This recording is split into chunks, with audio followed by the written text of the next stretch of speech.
When you think of the 1990s and affordable sporty coupes, your mind might go straight to cars like the Honda CR-X, the Toyota Celica, or maybe even the Acura Integra. But hidden among those well-known names is a Nissan that many people have either forgotten or never knew much about. That car is the Nissan NX 2000, a front-wheel drive sporty coupe that carved out its own little corner in the era of fun and practical performance cars. Today, we're going to dive deep into the exterior, interior, performance, and even the market prices of this underrated 90s gem.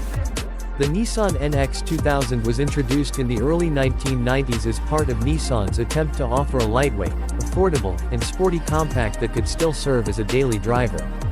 It was essentially the spiritual successor to the Nissan Pulsar NX, but with sharper styling and better performance. At its core, the NX 2000 was built off the B13 Sentra SE-R platform, which is a good thing, because that car had a reputation for being one of the best sport compacts of the time. From the outside, the NX 2000 stood out because of its quirky and almost futuristic design. In the 90s, cars weren't afraid to take risks with styling, and this Nissan is a perfect example. The front end is low-slung, with smooth, rounded headlights that almost resemble frog eyes, giving it a distinctive look compared to its rivals. The front bumper has integrated fog lights and a clean, aerodynamic shape that reflected Nissan's focus on efficiency and sportiness. Its profile is where things get even more interesting. The NX had a short wheelbase and a low, wide stance, making it look planted on the road. The roofline flows smoothly into the rear hatch, which gives it a coupe meets hatchback vibe.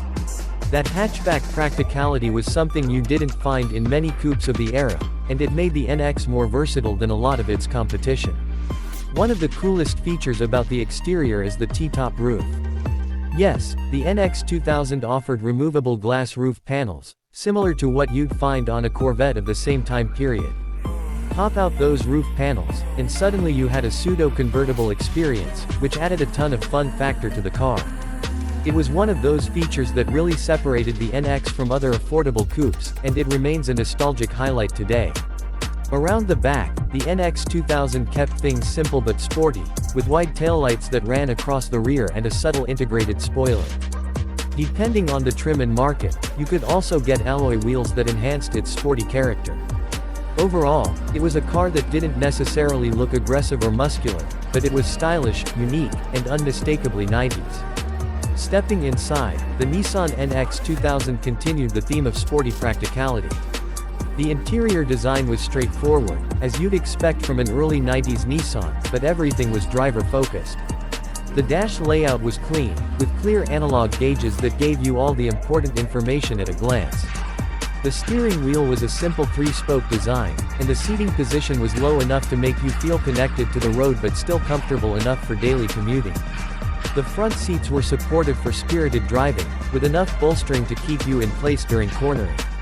They weren't luxury level by any means, but for a compact sporty coupe, they got the job done. One of the advantages the NX had over some of its competition was rear seat usability.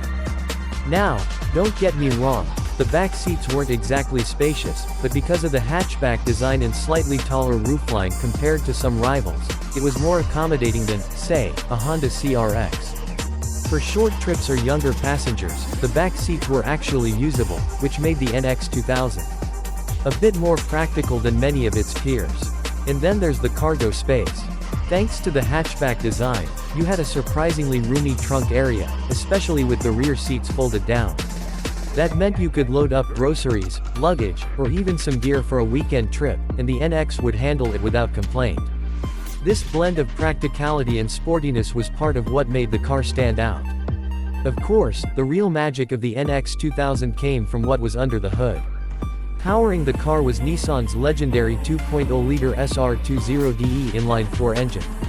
If that name sounds familiar, it should, because this engine went on to become famous in the Sentra SE-R, the Infiniti G20, and even in turbocharged form in some Japanese performance icons like the Silvia. In the NX 2000, the SR20DE made around 140 horsepower and 132 pound-feet of torque. That might not sound like much today, but back in the early 90s, in a car that weighed just about 2,400 pounds, it was more than enough to deliver lively performance. The State Route 20DE was known for being smooth, rev-happy, and incredibly durable.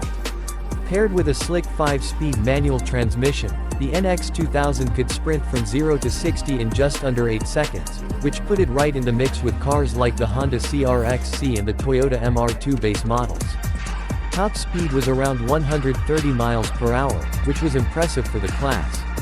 But performance wasn't just about straight-line speed. Because of its lightweight construction, short wheelbase, and well-tuned suspension, the NX 2000 handled exceptionally well. It had independent suspension at the front and rear, and combined with disc brakes on all 4 wheels, it gave the driver a lot of confidence when carving through corners. Reviewers at the time often praised the NX for its balanced handling and fun-to-drive character, comparing it favorably to more expensive European sport compacts. Fuel economy was another plus. With the SR20DE engine, the NX 2000 could return over 25 miles per gallon in mixed driving, which made it both sporty and efficient, something that appealed strongly to younger buyers in the 90s. Now, let's talk about prices, both then and now. Back in the early 90s, the Nissan NX 2000 had a starting price of around $14,000.